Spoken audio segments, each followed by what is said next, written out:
So I want to come back. I want to talk a little bit of basketball. Like I said, I want to save the football stuff for when my partner gets here. He's running a little late today, but he'll be in today nonetheless. Now, we talked briefly in my opening and my news and updates about this series with the Clippers and the Nuggets. And like I mentioned to you, the Nuggets have shocked a lot of people, if you will. They're a young team. They're playing with a lot of spunk, a lot of swagger, most definitely a lot of heart. And excuse me, going into these playoffs, they really had nothing to lose.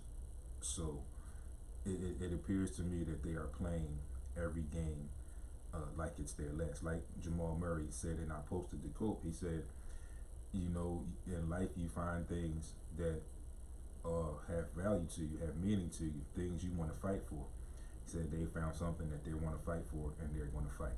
And this was all in the instance of him being a little down in that Utah series where they were facing a closeout game. He said he was in his room packing his clothes. Then he decided he didn't want to pack. He texted his teammates. He said he wasn't ready to go home. And the story is writing itself right now. But I want to talk about some other stuff with the NBA. As you know, like I've given the NBA kudos all restart long about how they've handled everything when we still in this pandemic. So I give them kudos to everything that they have done and handled and how they've handled the situation. And now they were already with this restart and the way the season is playing out now. They were already looking at a very short, quick off season, but they've decided to give themselves a little bit more time. So they've pushed some things back. The NBA draft is still scheduled in October. It was initially scheduled for the 16th, and free agency was set to begin 2 days later on October the 18th. Those dates have been pushed back. They have not come up with a date as of yet. Also, they said at the start of the season will probably be around Christmas, which is a stretch, I believe, as well. So it will be fun to see how they go about this. They also have to look forward to a draft, like we said. They also have to look to getting together and doing something with this new CBA.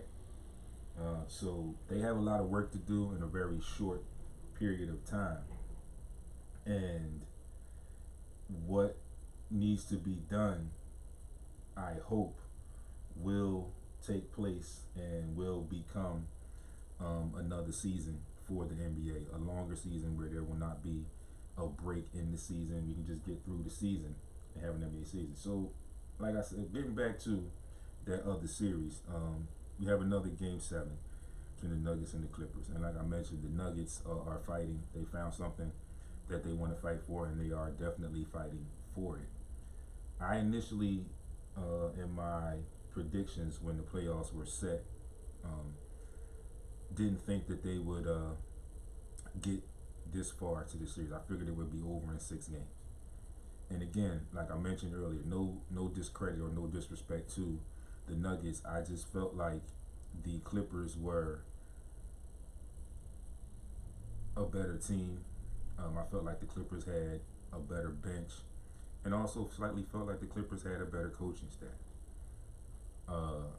But again, when you have teams that have nothing to lose, again, I'm going to probably say it a couple more times, that found something that they want to fight for. And again, like I said, they are putting the NBA on notice that they are going to be a force to be reckoned with for the next few years. You can see that in their swagger, in their style. They've got 2 young superstars, Jamal Murray and Nikola Jokic.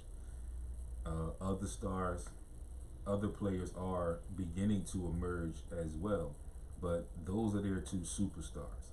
And by God, right now they are playing like superstars. If you haven't seen any of their games, you can, I'm sure you can get on YouTube or whatever and see highlights of past games. But these 2 are definitely playing like superstars. So we'll see them tomorrow night in Game 7, and a winner go home against the Clippers to face the Lakers in the Western Conference Finals.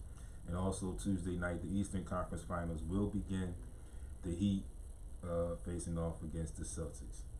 Now, just to talk a little bit about that series, the Heat versus the Celtics, I think it's going to be a good series. I am on the fence when I watch the Miami Heat currently because they have Jimmy Butler, who the Sixers failed to re-sign, failed to keep. That was the one person that I thought that they should have kept. A lot of people, I'm sure, feel the same way. And we see what he has done with those young guys, that young team down in Miami. And we see the levels that they have jumped from where they were last year and the year prior to that. They have a leader now, a vocal leader, and they also have a leader that is a leader on the court. He leads with his voice, and he also leads by example. So I'm I'm discouraged and disappointed that my guys, the Sixers brass, let him get away, which is, I just think that they should have kept him. And I said it before when they made the signing of Tobias Harris. I wasn't too disappointed with it because I understood the business at that particular time. They couldn't let both of them get away. I just wish it had been the other way. It's just my opinion from my basketball standpoint. And again, there's no discredit or disrespect to Tobias Harris. I like him as a player, but I just still wish that we could have kept Jimmy. I felt like with the money that he got in the signing of Al Horford in his contract, there could have been a way to keep both of them. But didn't work out that way, and we are where we are. So we know now that the Sixers are in a coaching search. Definitely in a search for coaching. So we look at this and we've heard the names, we've seen all the names that were floating around. One of the names that is very constant and is always accompanied with the mutual interest phase or phrase is Tyronn Lue. I also read that, I think last week, that I heard a report that the Sixers were possibly close to a deal. And I'm thinking to myself, how can you be close to a deal when you haven't even interviewed this gentleman yet? In my opinion, people have also brought up Nate McMillan, who was just let go by the Indiana Pacers. Billy Donovan's name, since his contract has expired and he won't be returning to Oklahoma City, his name has popped up.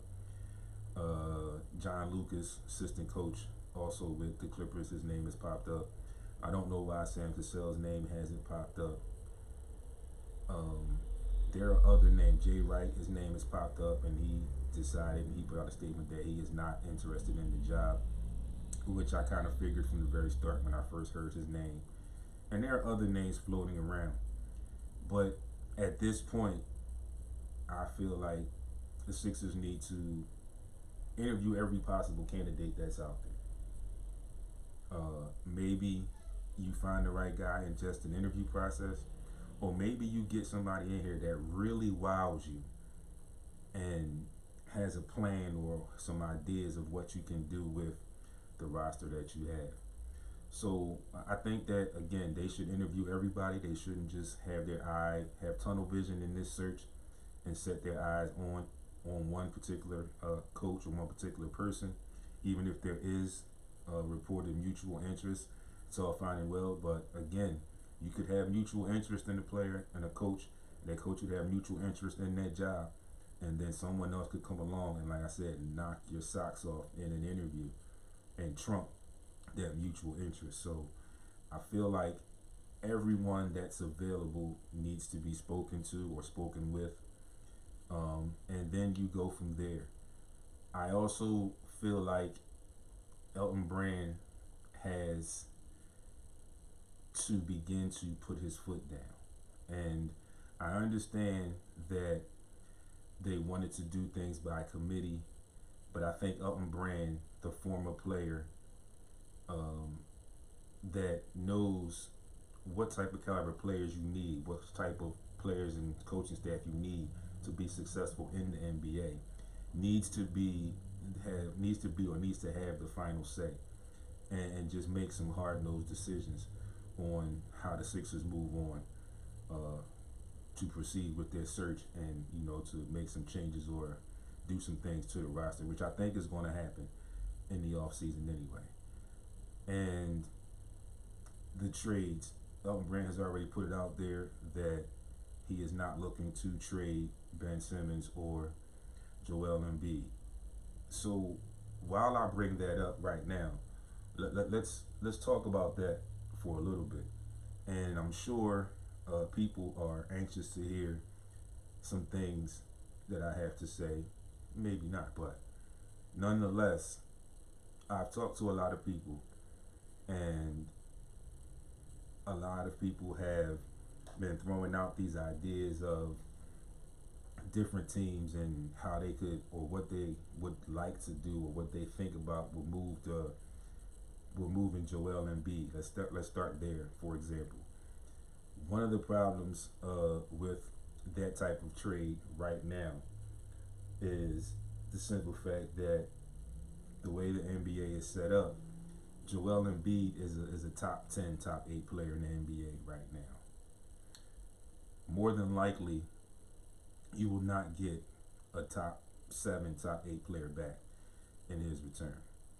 And there are people who say, oh, let's take the draft picks. We can get draft picks. We all know, that draft picks are a shot in the wind. We know that. Okay. Right now, currently, the Sixers hold the 21st overall pick, and then they have 4 selections in the second round. And again, like I said, I don't want to do the picks. I wouldn't suggest, and I'm sure the Sixers and Elton Brand are thinking the same way, because when you think about it and you break down, you could say hypothetically trade Joel Embiid and you get this stockpile of draft picks, then you would be in the situation where OKC is right now, where they have a plethora of picks. They'll probably move on from Chris Paul some type of way, and they're in a rebuild. Right now, a rebuild is not where the Sixers want to be. And I know it hurt, it stung. You got swept out of the playoffs in the first round this year with the high expectations. And we know the hiccup that happened in the season. No excuses. Should have been a harder fought series, but nonetheless they got swept. It ended the way it ended. We all have to live with that now. But you were 2 years ago 3-4 bounces away from the Eastern Conference Finals. So I don't think it's a good decision to take on all these draft picks, because then you would be in a rebuild again. I think what needs to be done is there needs to be, like there has been said by some of the current players and by a lot of people, and myself being one, there has to be a coach that comes in and is big on accountability. Your superstars are your superstars. You have to add pieces around your superstars, which are Ben Simmons and Joel Embiid. You have Tobias Harris in that contract, so you're probably going to have to live with that for a little while. Probably also the Al Horford, unless you get a team and some things that you move. But the problem becomes with trades with the Sixers are, again, you won't get top 8 talent back in return for Joel Embiid. You won't get first team defensive player of the year talent back for Ben Simmons. And if you do that, you will probably have to move some other pieces as well. A lot of things have come up, and Matisse Thybulle's name has come up. I don't think this is the right time to put him in a trade right now. He's only been here for a year, but we see his defensive prowess, and that can only get better. The offense will come. We really don't need his offense right now. But teams are going to begin to ask for key parts of your roster. I do believe that there does need to be some changes made on the roster, and I'm sure a lot of other people can agree with me in that as well. But you can't jump the gun and say trade Ben Simmons or Joel Embiid. You won't get anything. Won't get anything reasonable back for them right now. We have to do other things with that roster to find players to complement those two. We have to find a coach that can handle that and that will hold these guys accountable for their actions on and off the court.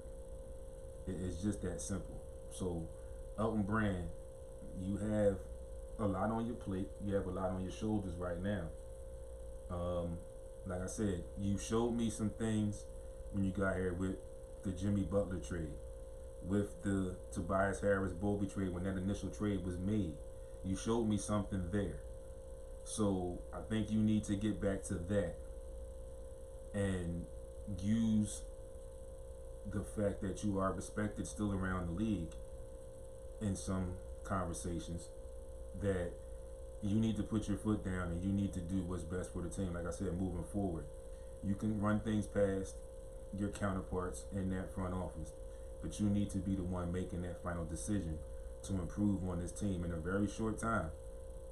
And you also need to get some accountability and hold your stars accountable to be the stars and be the leaders that they say that they want to be. They have to start showing that. You have to get someone in here to bring that out of them so that they can show that. It is now 11:59, 59 minutes past the 11 a.m. hour. It's just about lunchtime, folks. I'm going to take another quick break. When I come back, we're going to get into some football talk. Hopefully my partner will be here and we can close out this last hour with some football talk. We're going to get through week one, talk about some of the social injustice things that we saw around the league in week one, and get you ready for week two. Also closing out, get you ready for tonight's 2 Monday night games, closing out week one. It's your boy D. You are tuned in to SportsRap on Heat 100 Radio. I'll see you on the other side in just a few minutes. Let me talk to you. Let me have a word with you.